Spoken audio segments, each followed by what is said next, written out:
मैं विजय कुमार अपने YouTube channel विजय प्रभात में आप सभी का हार्दिक स्वागत अभिनंदन करते हैं। मेरे भाइयों बहनों, आज हम इस पर चर्चा करेंगे कि कोई साधारण आदमी से पूंजीपति कैसे बनता है, उसकी क्या प्रक्रिया होती है। तो मेरे दोस्तों, पहले इसके लिए आपको पूंजी समझना होगा कि पूंजी क्या चीज़ होती है और मुद्रा क्या चीज़ होती है। मुद्रा वह चीज़ है कि जैसे किसी उद्देश्य में किसी के श्रम से मुनाफा लेने के उद्देश्य से नहीं लगाया गया है, अस्थायी रूप से तिजोरी में, बक्से में या कहीं बैंक में आपका वो पड़ा है, बैलेंस बैंक में है, वो जो है कि वो मुद्रा वो कहलाती है या रुपया कहलाता है। और जब वही मुद्रा आप किसी ऐसे काम में लगा देंगे कि जिससे किसी के श्रम से मुनाफा कमाया जा सके, तो वही मुद्रा वो पूंजी हो जाती है। अब पूंजी का मतलब आप समझ गए होंगे कि पूंजी वह चीज़ होती है जो किसी के श्रम से मुनाफा कमाने के उद्देश्य से लगाया गया हो किसी काम में, और मुद्रा वह चीज़ है जो अस्थायी रूप से बिना उपयोग का किसी तिजोरी में या बक्से में या बैंक में पड़ा है। तो ये मुद्रा और पूंजी का ये जो है कि अंतर है। तो जैसे मान लीजिए कि आपके पास 1000 रुपये है। एक छोटा सा उदाहरण मैं बता रहा हूँ कि आपके पास 1000 रुपये है। आप अगर वह 1000 रुपये आपके पास ये पड़ा है तब तो वह मुद्रा है। अब उसको ज्यों ही उसको किसी कारोबार में, किसी काम में ऐसे लगाएंगे कि हम उसको मुनाफा कमा सकें, तो वह पूंजी कही जाएगी। तो 1000 रुपये आपके पास है, तो मान लीजिए 1000 रुपये आपके पास है, तो मान लीजिए कि आप उस 1000 रुपये का मान लीजिए किसी लकड़हारे से, जो जंगल से लकड़ी ला करके बेचता है बाज़ार में, आप उस लकड़हारे का लकड़ी मतलब 100 रुपये प्रति बंडल, प्रति बोझ के हिसाब से आप उसको खरीद ले रहे हैं। तो 1000 रुपये में आप जो है कि 10 बंडल या 10 बोझ लकड़ी खरीदेंगे। तो 10 बोझ बंडल खरीदेंगे और उसको आप अपने दुकान पर या अपने घर से उसको 125 रुपये में बेचते हैं। तो 100 रुपये का लकड़ी 125 रुपये में बेचते हैं, तो 1000 रुपये में आपको 250 रुपया जो है कि ये मुनाफा हुआ। तो ये आपका जब 1000 रुपये से बक्से में पड़ा था या तिजोरी में पड़ा था तो वो मुद्रा थी। अब आप 1000 रुपये का जो लकड़ी का बंडल खरीद लिए 10 बंडल, और उसको जो है कि 125 रुपये प्रति बंडल के हिसाब से बेचना शुरू कर दिए, तो वह आपका 1000 रुपये पूंजी कही जाएगी। वैसे पूंजी नहीं थी, जब वो काम में लग गया तो वो पूंजी कहलाएगी, वैसे मुद्रा थी। तो 10 बंडल आपने 125 प्रति बंडल के हिसाब से बेच दिया, तो आपको 250 रुपये का जो है मुनाफा हुआ। तो यही चीज़ जो है पूंजी कहलाती है कि पूंजी वह चीज़ है जो किसी ऐसे उद्देश्य में लगाया गया हो जिससे मुनाफा, किसी के श्रम से मुनाफा कमाया जा सके। अब श्रम क्या है?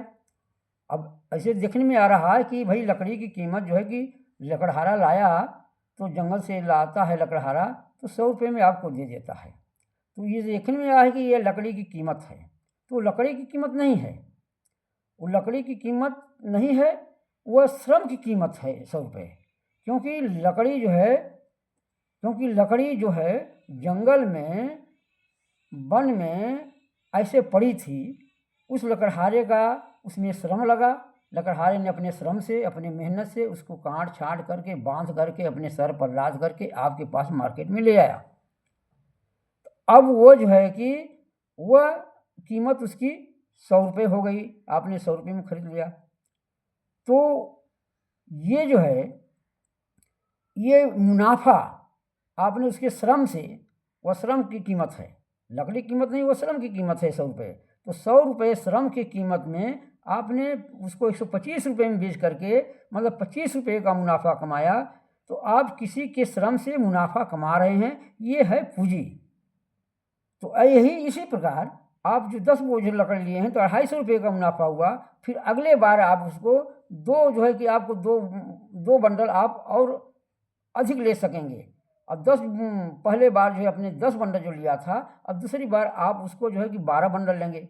और 12 बंडल जब बेचेंगे तो 125 के हिसाब से तो आपको मुनाफा 250 से और बढ़ जाएगा, 50 300 रुपये लगभग हो जाएगा आपका। तो इस प्रकार आपका ये मुनाफा ऐसे बढ़ता चला जाएगा। आप जो है कि 1000 रुपये लगा करके आप इसी को मतलब कि पलटी मारते रहिए, खरीदते रहिए, तो ये आपका ये मुनाफा ऐसे बढ़ता चला जाएगा। तो ये मुनाफा पूंजी जो है, पूंजी आपकी बढ़ती चली जाएगी। अब आप उसको जो है कि किसी का और श्रम जो है और उस पूंजी से श्रम खरीदते चले जाएंगे, आपका जो है बढ़ता चला जाएगा। इस प्रकार धीरे धीरे ये प्रक्रिया, एक छोटा सा उदाहरण मैंने आपको दिया कि पूंजी को जब तक, मुद्रा को जब तक आप पूंजी में नहीं बदलेंगे, अगर पूंजी नहीं बदलेंगे तो आपको मुनाफा, आप किसी के श्रम से मुनाफा नहीं ले सकते। तो दोस्तों, ये मुद्रा और पूंजी को समझिए कि पूंजी वह चीज़ है जो किसी के मुनाफा के लिए लगाया जाता है, और मुद्रा वह है कि जो आपका स्थायी रूप से बैंक में या आपकी तिजोरी में, आपके पॉकेट में, आपके पर्स में, आपके घर ऐसे पड़ा है।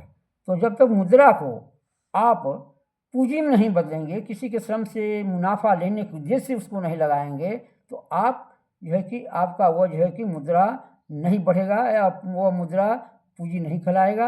और पूंजी आप जब मुद्रा को जब पूंजी में बदल देंगे तो आपकी पूंजी धीरे धीरे जो है कि वह बढ़ती चली जाएगी। इसी प्रकार एक मैंने छोटा सा उदाहरण दिया कि कोई व्यक्ति साधारण से पूंजीपति ऐसे ही क्रमशः धीरे धीरे बढ़ता जाता है।